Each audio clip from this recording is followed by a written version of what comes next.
হৈছে মুছলমান সম্প্ৰদায়ৰ লোকৰ ৰমজান মাহ আৰু এই পবিত্ৰ ৰমজান কাইলৈৰ পৰা ভাৰতত আৰম্ভ হ'ব আৰু ইতিমধ্যে সৌদি আৰবত দেখিবলৈ পোৱা গৈছে ৰমজান মাহৰ প্ৰথম চন্দ অৰ্থাৎ 2024 বৰ্ষৰ এই ৰমজান মাহৰ চন্দ দেখিবলৈ পোৱা গৈছে ইতিমধ্যে সৌদি আৰবত আৰু কাইলৈৰ পৰা ভাৰতত এনেদৰে এতিয়া ধৰ্মীয় ৰীতি-নীতিৰ মাজেৰে মুছলমান সম্প্ৰদায়ৰ লোকৰ এই ৰমজান মাহ আৰম্ভ হ'ব আমি সবিস্তাৰে খবৰটো জনোৱাৰ চেষ্টা কৰিম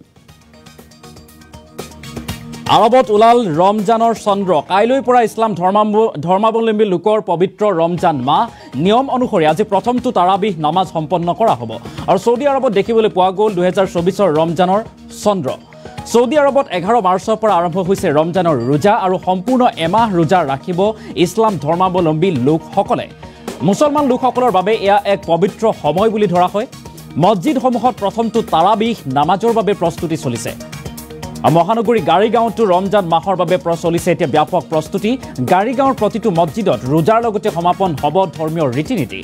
এমাহ ৰোজাৰ অন্তত ইছলাম ধৰ্মাৱলম্বী লোকসকলে পালন কৰিব ইফতাৰ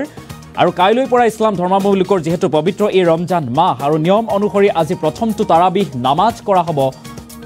আৰু সৌদি আৰবত দেখিবলৈ পোৱা গৈছে ইতিমধ্যে 2024ৰ ৰমজানৰ চন্দ্ৰ সৌদি আৰবত 11 মাৰ্চৰ অৰ্থাৎ আজিৰে পৰা আৰম্ভ হৈছে ৰমজান মাহ সম্পূৰ্ণ এমাহ ৰোজা ৰাখিব ইছলাম ধৰ্মাৱলম্বী লোকসকলে আৰু মুছলমান লোকসকলৰ এক পবিত্ৰ মাহ বুলি ধৰা হয় যেহেতু মছজিদসমূহত প্ৰথমটো তাৰাবিহ নামাজৰ বাবে এতিয়া ব্যাপক প্ৰস্তুতি চলোৱা দেখিবলৈ পোৱা গৈছে মহানগৰী গাড়ীগাঁৱতো ৰমজান মাহৰ বাবে চলিছে ব্যাপক প্ৰস্তুতি গাড়ীগাঁৱৰ প্ৰতিটো মছজিদত ৰোজাৰ লগতে সমাপন হ'ব ধৰ্মীয় ৰীতি-নীতি পুনৰবাৰ উল্লেখ কৰিছোঁ যে এমাহ ৰোজাৰ অন্তত ইছলাম ধৰ্মাৱলম্বী লোকসকলে পালন কৰিব পবিত্ৰ ঈদ উল ফিতৰ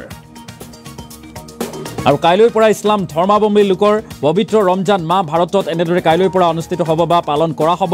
নিয়ম অনুসৰি আজি প্ৰথমটো তাৰাবিহ নামাজ সম্পন্ন কৰা হ'ব আৰু সৌদি আৰবত দেখিবলৈ পোৱা গৈছে ইতিমধ্যে 2024ৰ ৰমজানৰ চন্দ্ৰ অৰ্থাৎ সৌদি আৰবত আজিৰ পৰা 11 মাৰ্চৰ পৰাই আৰম্ভ হৈছে ৰমজানৰ ৰোজা আৰু সম্পূৰ্ণ এমাহ ৰোজা ৰাখিব ইছলাম ধৰ্মাৱলম্বী লোকসকলে কাইলৈৰ পৰা ৰোজা ৰাখিব ভাৰতত মুছলমান সম্প্ৰদায়ৰ লোকসকলে আৰু এই ৰমজান মাহৰ বাবে এতিয়া প্ৰত্যেকটো মছজিদত ব্যাপক প্ৰস্তুতি চলোৱা দেখিবলৈ পোৱা গৈছে মছজিদসমূহত প্ৰথমটো তাৰাবিহ নামাজৰ বাবে চলিছে এতিয়া প্ৰস্তুতি মহানগৰী গাড়ীগাঁৱতো ৰমজান মাহৰ বাবে চলিছে এই প্ৰস্তুতি আৰু গাড়ীগাঁৱৰ প্ৰতিটো মছজিদত ৰোজাৰ লগতে সমাপন হ'ব ধৰ্মীয় ৰীতি-নীতি আৰু এমাহ ৰোজাৰ অন্তত ইছলাম ধৰ্মাৱলম্বী লোকসকলে পালন কৰিব ঈদ উল ফিতৰ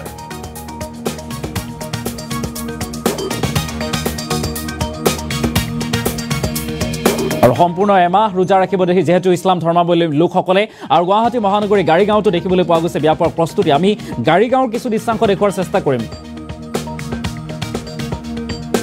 আমি অলপ পিছতে দৃশ্যাংশ দেখুৱাৰ চেষ্টা কৰিম যে গাড়ীগাঁৱৰ প্ৰতিটো মছজিদত ৰোজাৰ লগতে সম্পন্ন হ'ব এতিয়া ধৰ্মীয় ৰীতি-নীতি এমাহ ৰোজাৰ অন্তত ইছলাম ধৰ্মাৱলম্বী লোকসকলে পালন কৰিব পবিত্ৰ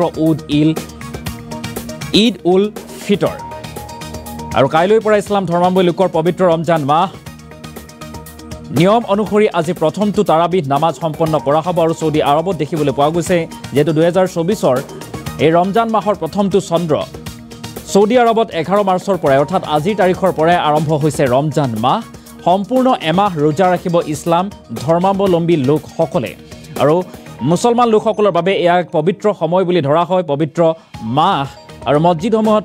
প্ৰথমটো তাৰাবিহ নামাজৰ বাবে প্ৰস্তুতি চলিছে আৰু মহানগৰীৰ দৃশ্যাংশ আমি দেখুৱাইছোঁ গাড়ীগাঁৱতো ৰমজান মাহৰ বাবে চলিছে ব্যাপক প্ৰস্তুতি আৰু গাড়ীগাঁৱৰ প্ৰতিটো মছজিদতেই ৰোজাৰ লগতে সমাপন হ'ব ধৰ্মীয় ৰীতি-নীতি আৰু এমাহৰ ৰোজাৰ অন্তত ইছলাম ধৰ্মাৱলম্বী লোকসকলে পালন কৰিব পবিত্ৰ ঈদ উল ফিতৰ কিছু মন্তব্য আহিছে আমি মন্তব্য শুনোৱাৰ চেষ্টা কৰিম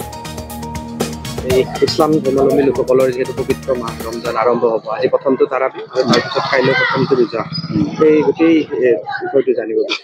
হয় আসসালামু আলাইকুম ওয়া ৰাহমাতুল্লাহি ওয়া বাৰাকাতুহু সমূহ ইছলাম দৰদী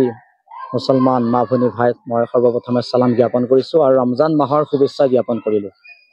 পবিত্ৰ মাহে ৰমজান আজিৰ পৰা ইনশাআল্লাহ আমাৰ আৰম্ভ হ'ব আমি গধূলি ইনশাআল্লাহ চান চাম সকলো মুছলমান ভাই নৰনাৰী সকলে চানটো চাব জোনটো চাব এইটো সুন্নতে মুস্তাফা আৰু হাদিছ শৰীফত আছে যোন চাই ৰোজা ৰাখিব দিছে আৰু যোনটো চাই আমি ইতিয়াৰ নামাজ পঢ়িবৰ কাৰণে হুকুম কৰিছে। সেই গতিকে ইছলাম দৰদী ভাইসকলে হাদিছ কোৰাণৰ মুৱাফিক তেওঁলোকৰ মোতাবিকত চলে। ইনশাআল্লাহ আমি সেই অনুপাতে এতিয়া চানটো যদি দেখা পাওঁ ইনশাআল্লাহ আমাৰ ৰোজা আৰম্ভ হৈ গ'ল। ৰাতি ইনশাআল্লাহ আমি তাৰাবি নামাজ পঢ়িম। ৰাতি তাৰপিছত আমি চেহেৰি খাম, ৰাতি শেষ নিশা। তাৰপিছত আমি ৰোজা ৰাখিম ইনশাআল্লাহ। ৰোজাত আল্লাহ তাবাৰক তাআলা আমাৰ ওপৰত ৰোজা ৰাখিম, এইকাৰণে আমি ইবাদত বন্দেগী ৰোজা ৰাখি এইকাৰণে আল্লাহ তাআলা সন্তুষ্টি জ্ঞাপন কৰোঁ। আল্লাহ তাবাৰক তাআলা যাতে আমাৰ ওপৰত ৰাজি হৈ যায়। ৰোজা ৰাখি আমি বিশ্বৰ শান্তিৰ কাৰণে দোৱা কৰোঁ। সমূহ ৰাইজৰ কাৰণে, হিন্দু মুছলমান শিখ ইছাই সকলো ধৰ্মাৱলম্বী আমি শান্তি সম্প্ৰীতি ভাইচাৰা আমন চালামতি এক মেঘ হৈ যাতে আমি সকলো থাকিব পাৰোঁ। ৰোজা ৰাখি আল্লাহ তাআলা সন্তুষ্টি হয়, আল্লাহ তাআলা ৰাজি হয়, সেইকাৰণে আমি ৰোজাটো ৰাখোঁ। আৰু ৰোজা ৰাখি আমি নিজৰ পাপবোৰ গুনাহবোৰ আল্লাহ তাআলাৰ ওচৰত ক্ষমা বিচাৰি যাতে আমি গুনাহবোৰৰ পৰা আমি মোচন কৰিব পাৰোঁ, সেয়া মুছলিম দৰদী ভাইসকলৰ ওচৰত মই মিনতি জনাওঁ।